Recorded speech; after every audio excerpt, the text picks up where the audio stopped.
Last time we have defined the function e power or the exponential of the complex number x plus I y as e raised to x. Now, this is the usual real exponential function e power x, okay, times cosine y plus I sine y. That was our definition of the complex exponential function. So, I will write e x p of z. Okay, that was our definition for any complex number z. So, from this we see that we can quickly see that cosine of y, okay, is actually e power I y, okay, plus e power minus I y by 2. Okay. So, just to put this really clearly, if you take x equals 0, you get e power I y equals cosine y plus I sine y. Okay, and from here we can clearly see that cosine y can be recaptured by taking e power I y plus e power minus I y divided by 2. Okay. So, and likewise sine y can be recaptured by taking on the right hand side e power I y minus e power minus I y divided by 2 I though. Okay. And so, taking okay, notice that the left hand side of either of these equations, okay, are the real cosine and sine functions. They are functions of real numbers y. Okay. So, owing to these two equations, we define the cosine and sine functions for a complex number z as follows. So, define cosine of a complex number z as, so the colon means that the left hand side is being defined. Cosine z is defined as the exponential function of I z plus e power minus I z by 2. Okay. And sine of z, the sign of the complex number z is defined as e power I z minus e power minus I z by 2 I.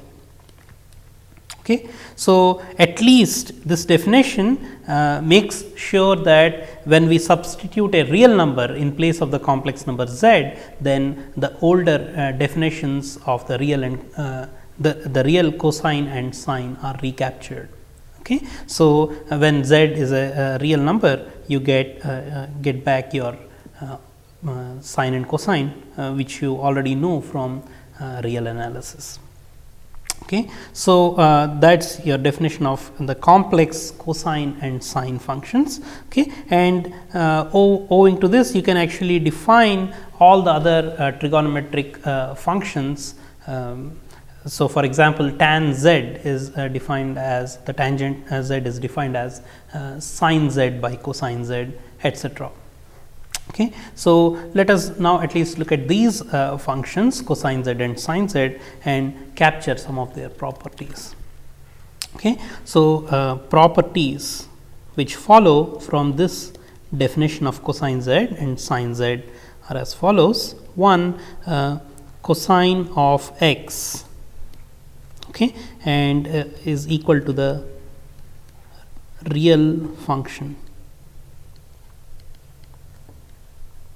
cosine x. Okay. So, the left hand side should really say cosine x plus I times 0.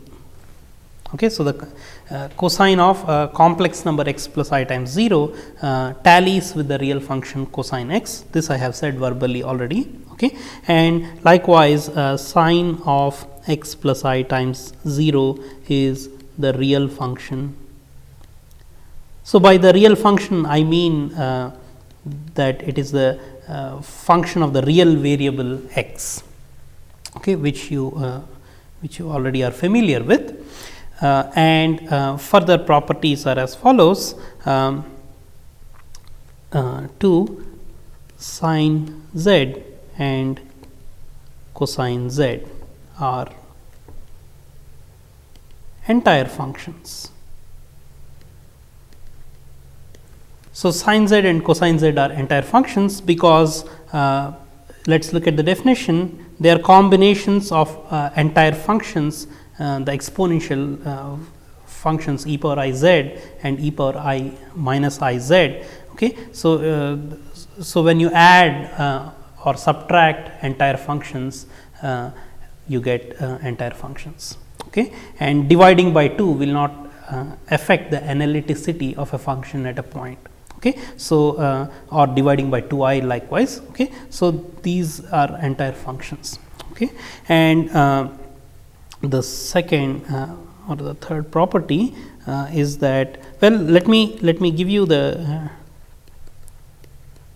derivative then. The derivative of sine z, which we expect it to be cosine z, is indeed cosine z, because the derivative of sine z is the derivative of e power I z minus e power minus I z by 2i prime. Okay. So, since 2i is a constant, I will just pull it out, and the derivative of e power I z is I e power I z, and the derivative of e power minus I z is plus I e power minus I z.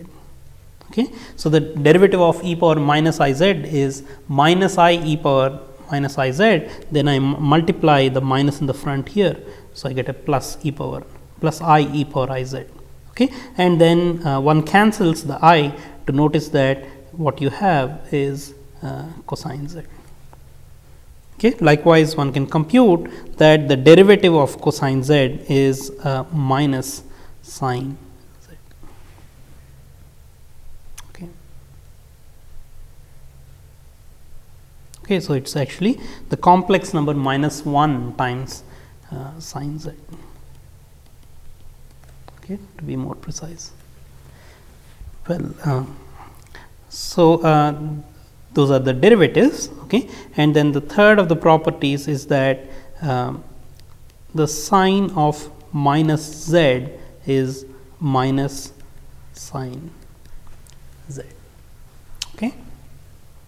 So, many of the properties we are familiar with of the sine and cosine hold also for complex numbers. Okay. So, sine of the complex number minus z, okay, which is minus x minus I y, when z is written as x plus I y, is minus 1 times the sine of x plus I y. Okay. And likewise, cosine of minus z will be cosine z. So, these tally with the properties we are familiar with for functions of real numbers, the sine and cosine functions of real numbers. Okay. And then the usual trigonometric identities we are familiar with from trigonometry also hold for the complex sine and cosine functions. So, for example,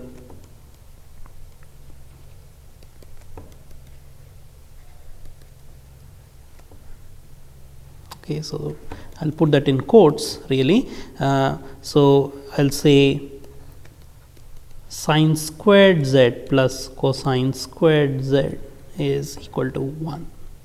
Okay. So, here we are defining the sine function and the cosine function in terms of the exponential function. So, one can directly compute the left hand side, okay, using those functions, using the exponential function, and one can arrive at this equation 4.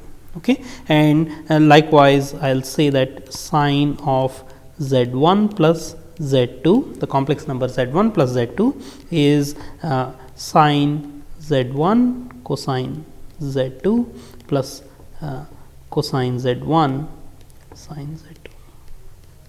Okay. So, this is the identity familiar from trigonometry, okay, and it holds for complex numbers as well. So, cosine z1 plus z2 now is cosine z1 cosine z2 minus sine z1 sine z2. Okay. So, the proofs or the verification of these identities are exercises for the viewer. Okay. So, please verify any of these properties that you suspect, okay, and a careful student is suspicious. So, you might want to suspect all these and verify them for yourself. Okay. Then the other properties are as follows: sine of z plus 2n pi, okay, is indeed sine z, where n is any integer. Okay, n is any integer.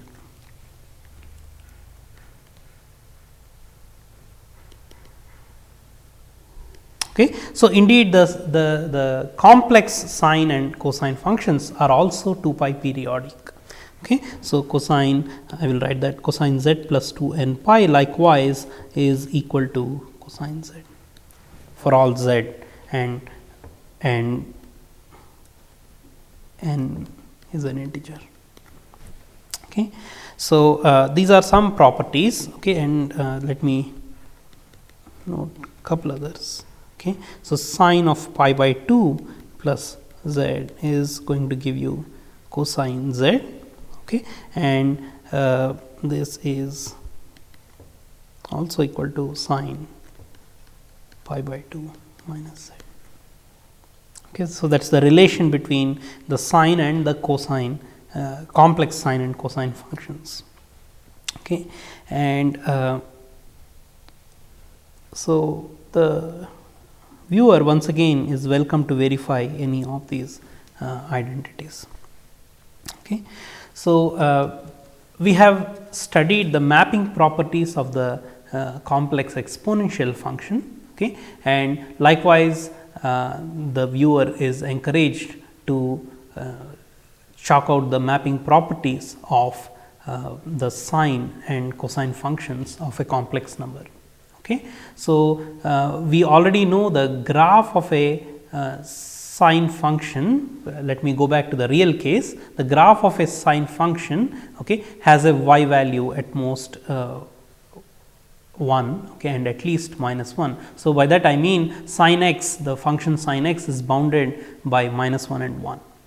Okay. So, but you will notice that when we go to the complex case, the sine function or the cosine function are unbounded.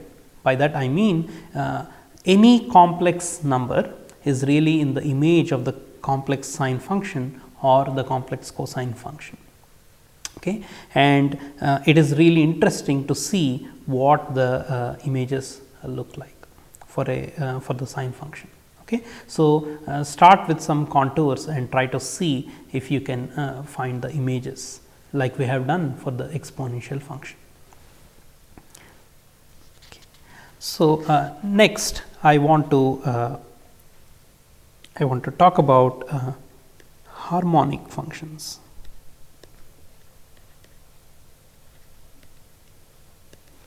Okay. So, this is a slight detour from the mainstream sort of complex analysis, but it has a lot of material which comes from complex analysis, and it is an important application. So, I am going to talk about harmonic functions here, which appear really in partial differential equations. Let phi of x y, okay, be a function of two real variables, okay, defined on a region D. Suppose that the partial derivative of phi with respect to x, the partial derivative of phi with respect to y, okay, the partial derivative of phi with respect to or the partial of phi, the second partial of phi with respect to x, and then again with respect to x, and likewise the second partial of phi with respect to y, and then again with respect to y, okay, and of course phi itself are all continuous. Okay. So, let us make these assumptions. Okay. The PDE, okay, phi x x of x y plus phi y y of x y. So, the partial differential equation, this equals 0, okay, is called the Laplace equation. Okay, so this PD is called a Laplace equation, okay, and so actually I should have taken some other name because I have used phi. Maybe I will say this is psi plus psi y of x y is equal to 0. Okay. So, a function if phi as above, okay, satisfies the Laplace equation on the domain D. Okay, so, for every point, suppose that phi xxx, so i.e. phi xx rather of xy plus phi yy of xy is equal to 0 for every xy belongs to D. Okay, then phi is called a harmonic function.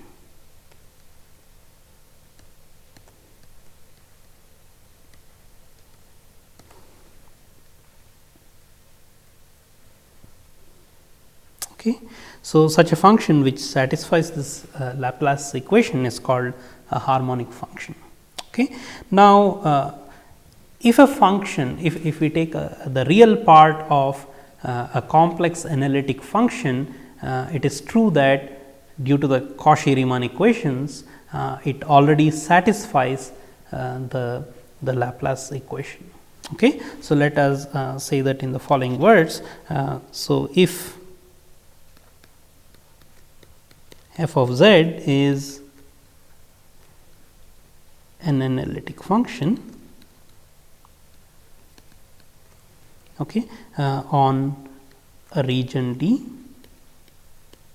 defined on a region D and analytic on a region D, okay, and if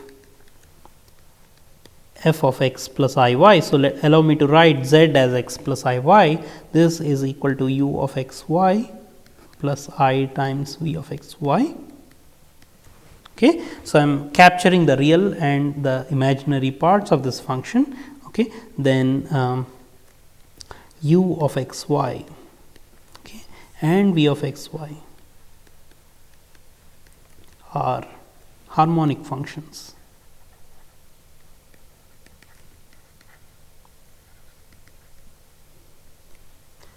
On D.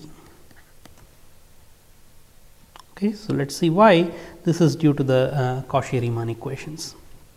Okay. So, f is differentiable. So, f is of course continuous, and so it follows that u and v are continuous, okay, and the partial of u with respect to x, okay, is equal to. So, I will somehow suppress this of x y and say u x is v y, okay, and v x is minus u y. Okay. So, u is okay by CR equations. Okay, and CR equations say that the partial of u with respect to x is equal to the partial of v with respect to y on all of D, on all of the domain D, okay, and likewise the other equation. Okay. So, I will differentiate partially with respect to x on both sides of this equation and get u x x is v y x. Okay.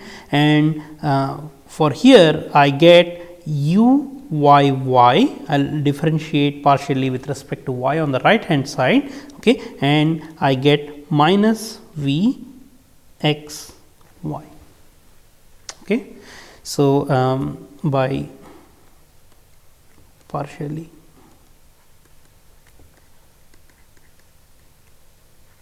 differentiating both sides of above equations.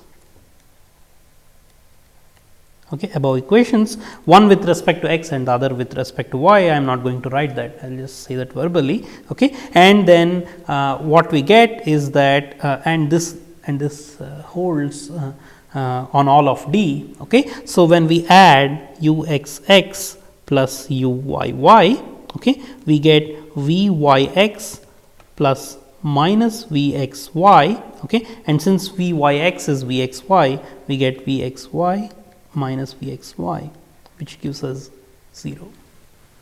Okay. And so, u satisfies the Laplace equation.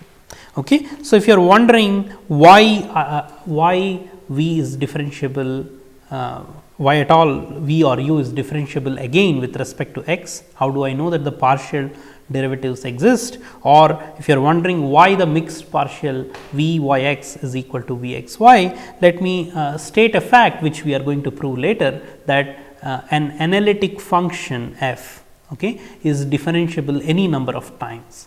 So, in particular, if you take the real or the imaginary part of an analytic function, then all the partial derivatives of all orders of u and v exist. So, in particular, the second order partial derivatives exist and are continuous, which is enough to say that the mixed partials v y x and v x y are equal. Okay. And likewise, it is thus justified that the mixed partials, or rather the second order partials exist at all. Okay. That is due to the fact that an analytic function is differentiable any number of times. Okay. And this, for now, please accept that as a fact. We will prove that later when we study the integration theory. Okay. So, so now owing to that fact, we have that u satisfies the Laplace equation. So, u of x y is a harmonic function.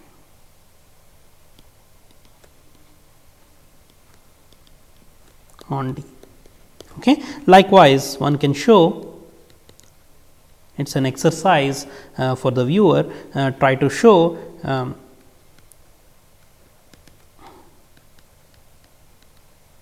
okay, v of x y is also harmonic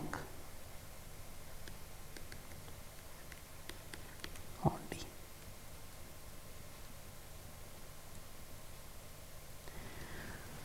Okay. So, let us see the following. Okay. So, if u of x y, okay, is a harmonic function on D,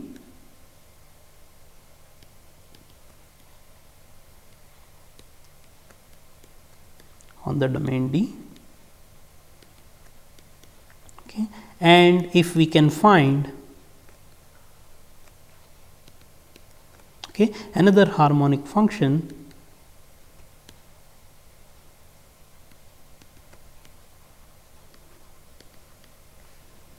v of x y such that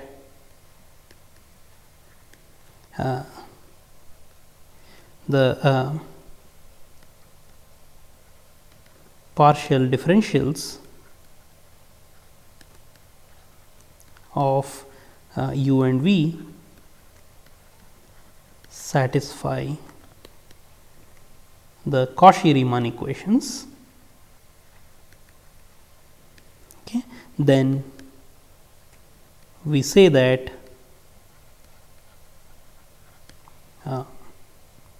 V is a harmonic conjugate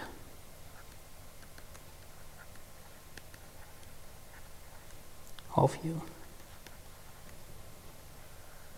Okay. So, if we start with a harmonic function and if we are able to find yet another harmonic function such that U and V satisfy the Cauchy-Riemann equations, then we say that V is a harmonic conjugate of U.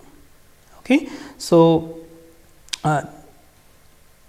notice that there is a slight asymmetry in this definition. Okay. So, the following exercise which I am going to assign to the viewer, okay, okay, will bring out the asymmetry. Okay. So, actually before the exercise, let me say that this implies that this definition implies that the function f of x plus I y defined as u of x y plus I times v of x y, okay, is analytic on the region D. Okay. So, if we take f equals u plus I v, then since we are assuming that the partials, second order partials of u and v exist. So, the first order partials are continuous, okay, and since u and v satisfy the Cauchy-Riemann equations, f equals u plus I v is indeed analytic on the region D. Okay. So, on this region D, where u and v are harmonic. Okay. So, let me give an exercise which brings out the asymmetry in the statement. Okay. So, the exercise is as follows. Show that if u is a harmonic conjugate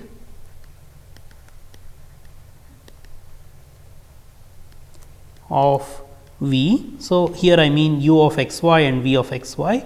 I am suppressing that of x y notation, okay.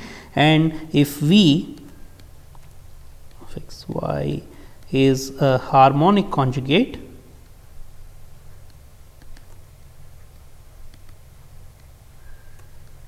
of u of x y, okay, on some domain D, on a region D, okay, then u and v, okay, then show that essentially u and v are both constants. So, constant functions on all of D. Okay. So, I assume D is a region, okay, it is an open connected set. Okay. So, if u is, I mean, if the relation is mutual, that u is a harmonic conjugate of v and v is a harmonic conjugate of u, then it has to be that both of them are constants. Okay. So, this exercise brings out some asymmetry. So, you have to be careful about the definition. Okay. So, having said that, let us do an example here. Okay. So, u of x y, let me give you this polynomial in two variables, u of x y is x squared minus y squared, okay, and v of x y is 2 x y, okay, are harmonic conjugates on the entire complex plane. Okay. So, well, that is fairly clear, because f of z, if you take that to be z squared, okay, which is in terms of x and y, x squared minus y squared plus 2 I x y. Okay. So, the real part of f of z is x squared minus y squared, and the imaginary part of f of z is 2 x y. Okay. So, since u and v are the real and imaginary parts respectively of this analytic function f of z equals z squared, an entire function. So, they satisfy the Laplace equation. So, both of them are harmonic, okay. And not only that, u, so v is a harmonic conjugate of u, okay. So, because u plus I v is an analytic function, okay. So, since u plus I v is the analytic function,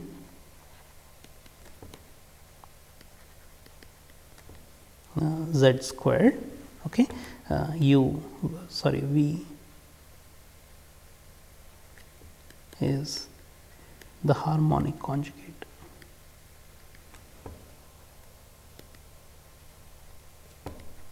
of u. Okay. So, v is the harmonic conjugate of u. I should have said So, I should have said in the exercise, show that V is a harmonic conjugate of U on C. Okay. Sorry about that. So, the question should say show that V is a harmonic conjugate of U on C. Okay. So, let us see another example.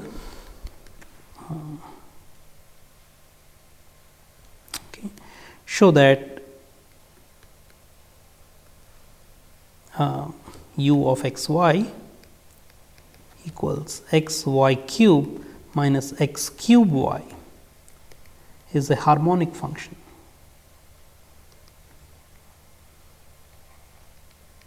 That is easy. Okay. And find the harmonic conjugate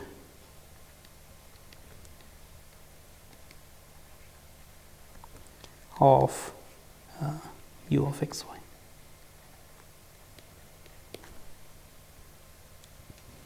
Okay. So,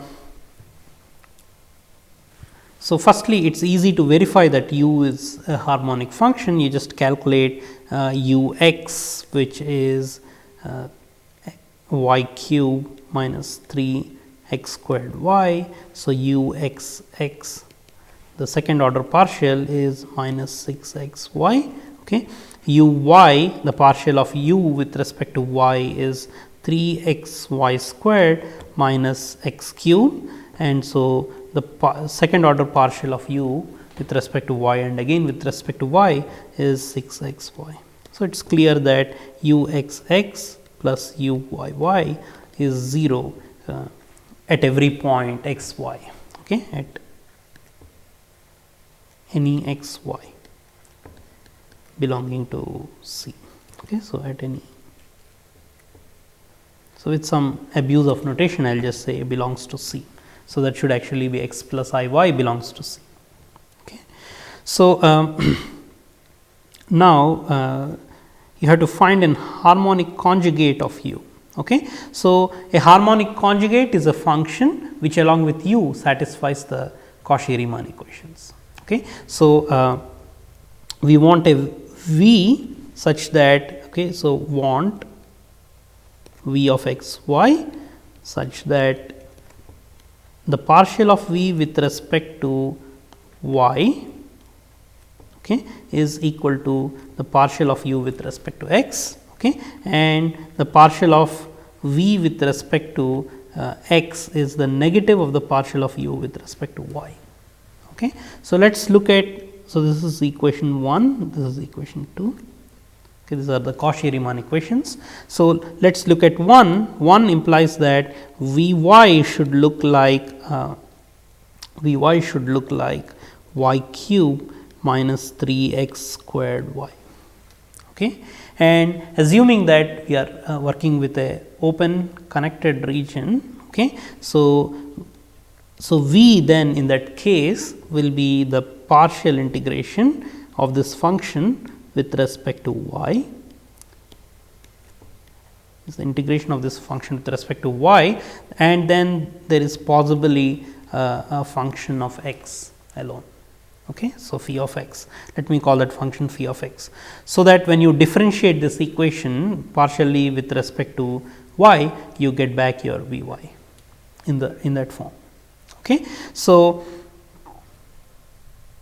then V, okay, looks like y power 4 over 4 minus 3 x squared y squared over 2 plus possibly some function of phi of x, which we have to determine.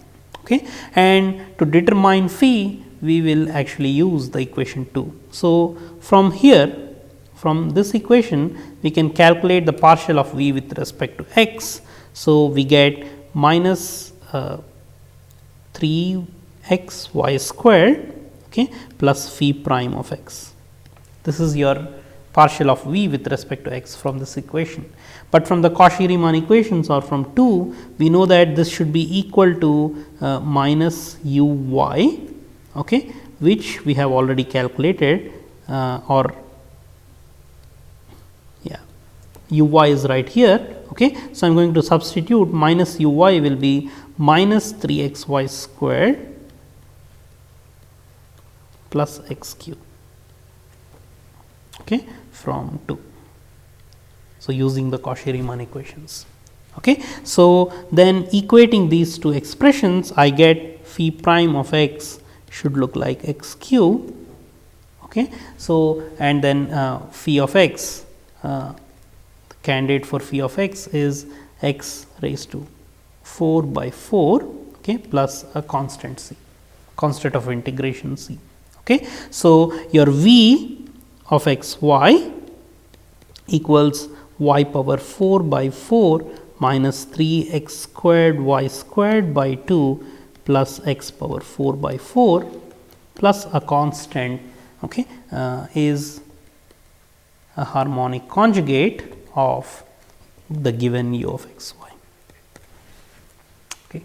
So, we have used the Cauchy-Riemann equations to arrive at the harmonic conjugate, okay, and this works on all of. So, let us do another example of this sort. So, here is another example. Find an analytic function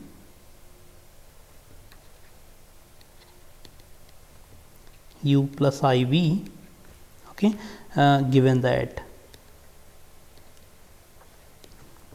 v of x y is e power y sin x. Okay. So, in this case we have been given the imaginary part of the analytic function, you have to find the real part. Okay. The procedure is pretty much similar. What we do is we consider the partial of v with respect to x, okay, and that is going to give us e power y cosine x, okay, and consider the partial of v with respect to y, okay. So, that gives us e power y sin x back again, okay, and we will use the Cauchy-Riemann equations. So, if u plus I v is analytic, then v x is I should say u x is v y and v x is minus u y. Okay.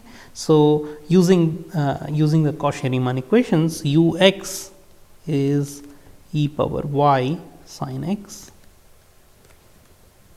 okay, and so partially integrating with respect to x, u of x y should now look like the integration of e power y sin x with respect to x, okay, plus possibly a function of y, okay, a function of y alone. Okay. So, and this works on all of the complex plane, okay, and since the complex plane is open connected, I can do this, go from here to here. Okay. So, this gives me an expression for u as e power y negative cosine x, because the integration of sin x is minus cosine x plus possibly a function of y. Okay. And using this, I will partially differentiate u with respect to y to obtain minus e power y cosine x plus phi prime of y. Okay. And by the Cauchy-Riemann equations, this should equal the negative of v x, which is minus e power y cosine x. Okay. So, which is actually minus v x. Okay. So, comparing these two expressions, I conclude phi prime of y is 0 or phi of y is constant, a complex constant, rather a real constant.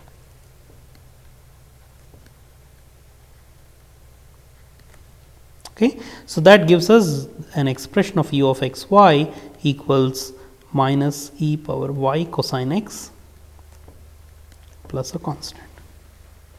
Okay. So, we can find u like that, and then u plus So minus e power y cosine x plus c plus I times v e power y sin x, okay, is the required analytic function.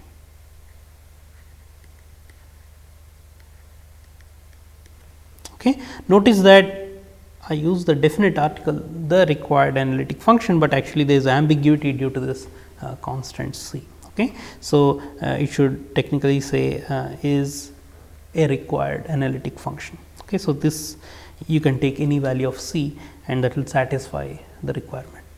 Okay. So, next let us see a context in which these we have connected the harmonic functions to analytic functions, okay, via the Cauchy-Riemann equations, and let us see where these harmonic functions are applied, at least okay, or at least one application of it. Okay. So, in the context of fluid flows, okay, so let us consider the application fluid flows. Okay. So, if you imagine fluid flowing through some, okay, some channel. Okay. So, these arrows represent velocity at each point. Okay. So,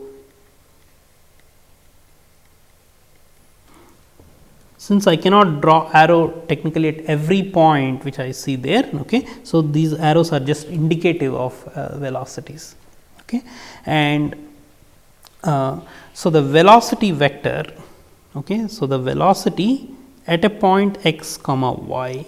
Okay. So, I see a plane here. So, let me imagine a plane here, the x plane and the y plane.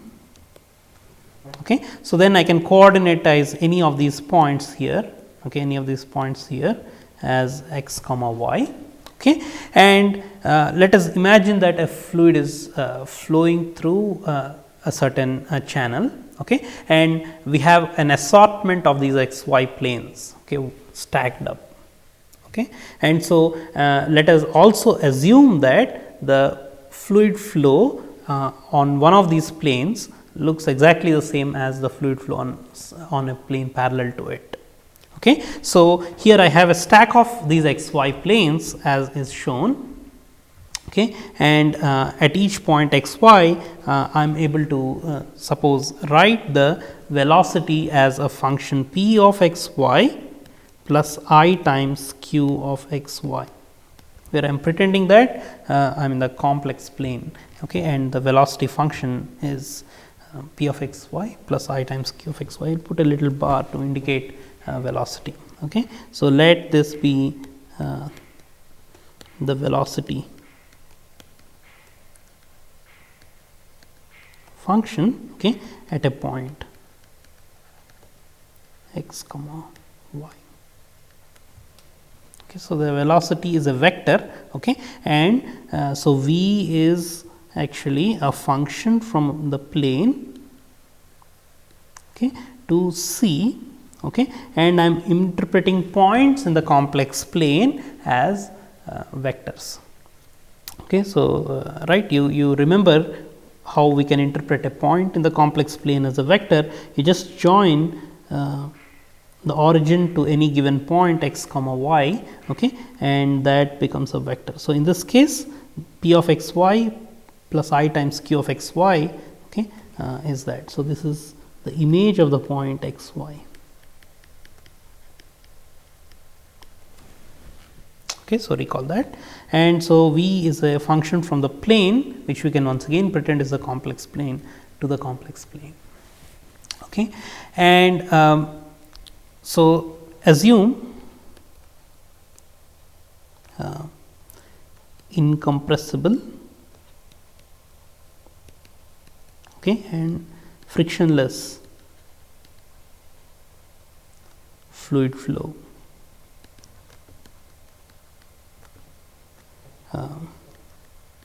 over the complex plane,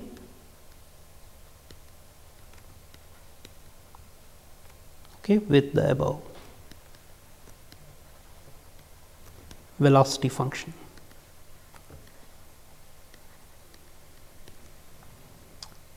Okay.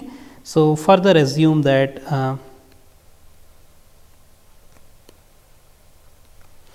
the fluid flow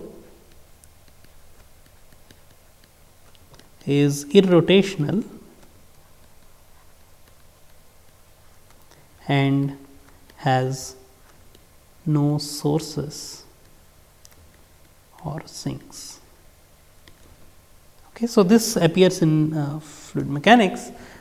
So, I can't explain these terms in great detail, but at least let me tell you that irrotational just means that the flow is not circulating around a point, okay, or there are no sources or sinks, means that the fluid is not generated at a point, nor does it get absorbed at any point x comma y. Okay. So, what that translates to in terms of this vector valued function is that the curl of the vector function v bar and the the divergence. So, the irrotational component says that the curl is 0, okay, and the divergence says and the no sources or sinks says that the divergence of v bar is 0. Okay. So, we can calculate the divergence and curl of these and equate them to 0. Okay. So, the curl is the del cross, you will recall del, okay. Del bar is the vector dou by dou x I hat plus dou by dou y j hat plus dou by dou z k hat. Okay. And since we are just in the plane, I can conveniently ignore this. Well, or I will just say that is the vector del bar. Okay. So, we can calculate del bar cross curl of v bar is del bar cross v bar. Okay. And likewise, the divergence, recall divergence is this vector del, okay, the symbolic vector del dot v bar. Okay. So, these are expressions which help us to calculate the curl and the divergence. Okay. So, these lead us to the following equations. These imply that q x minus p y like that is 0 and p x plus q y is 0. Okay. So, the curl is 0 gives us this equation and the divergence is 0 gives us this equation. Okay. So, p y or rather p x is equal to minus q y and p y is equal to q x. Okay. So, if I take the function minus q, okay, then we see that p and minus q, we see that these are the CR equations, okay, for f of z equals p of x y minus I times q of x y. Okay. So, since p and minus q satisfy the CR equations, f is analytic. Okay. So, I am further assuming that p and q are differentiable or their further partials exist and the partial derivatives of p and q are continuous. So, that I can make this conclusion. That conclusion needs the hypothesis that p x q y p y q x are all continuous. Okay. So, I will assume the continuity, so that I get f is an analytic function with p as the real part and q minus q as the imaginary part. Okay. So, then v is actually now the conjugate of f of z, okay, right, because it is p plus I q. So, v is the conjugate of f. So, now f is analytic. Okay. So, we will see further in the course that since f is analytic, okay, it has an analytic antiderivative when restricted to appropriate domain. Okay. So, so we have an analytic antiderivative. Let us assume that is capital F of z. Okay. So, f prime there exists, okay, there is an f of z such that f prime of z is equal to f of z, okay, on that C. Okay. So, now you let f of z equals phi of x y plus I times psi of x y. Okay. And capital F is analytic. So, here phi, okay, and of course, psi are harmonic functions.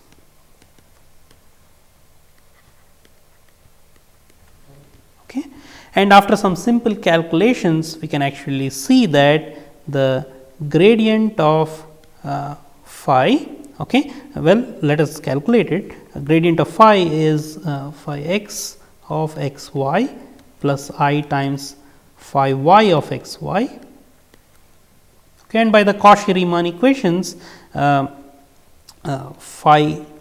y of x y is actually minus psi x of x y. See our equations. Okay. So, we get all in all f prime of z is phi x plus I times psi x, one way to calculate the derivative of f, capital F. So, this gives us the gradient of phi conjugate, because I have a negative here, I get a gradient of phi conjugate. Okay. So, but this is f of z conjugate, which is v of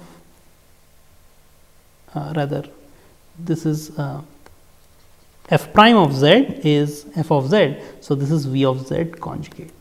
So, we conclude that v of x plus x comma y, okay, is actually the gradient of a harmonic function phi.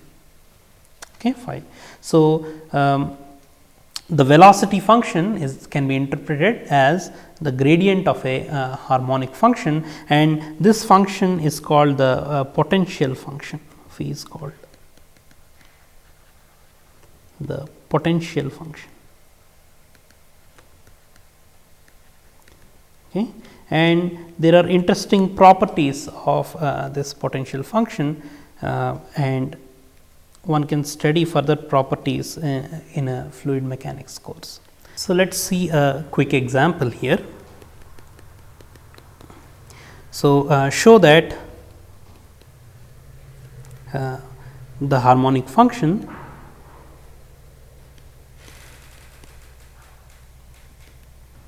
phi of x y equals x cube minus 3 x y squared is the scalar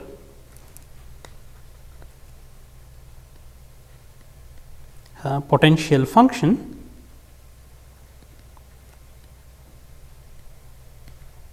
okay, for the fluid flow expression v of x y is 3 x squared minus 3 y squared minus 6 I x y.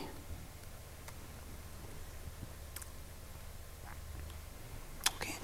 So, v okay, is v of x y. When we take its conjugate, we realize that looks like 3 z squared. Okay. So, the conjugate of v of x y is 3 x squared minus 3 y squared plus 6 I x y, which is 3 times x squared minus y squared plus 2ixy, which is 3z squared, and which is an analytic entire function. Okay, it is an entire function. So, let us call this f of z. Okay. So, capital F of z is the antiderivative of this analytic function, which is z cube.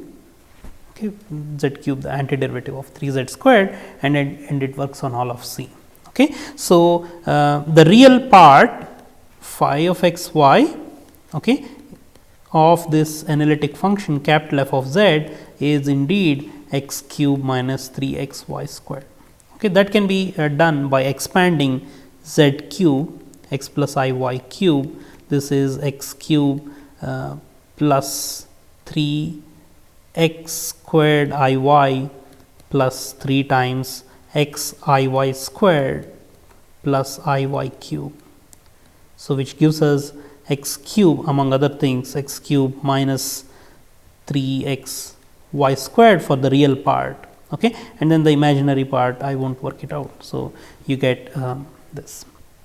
Okay. So, so indeed the real part of this analytic function is x cube minus 3 x y squared, and it is harmonic function because it is a real part of an analytic function, and that gives you the required phi for this velocity function v of x y.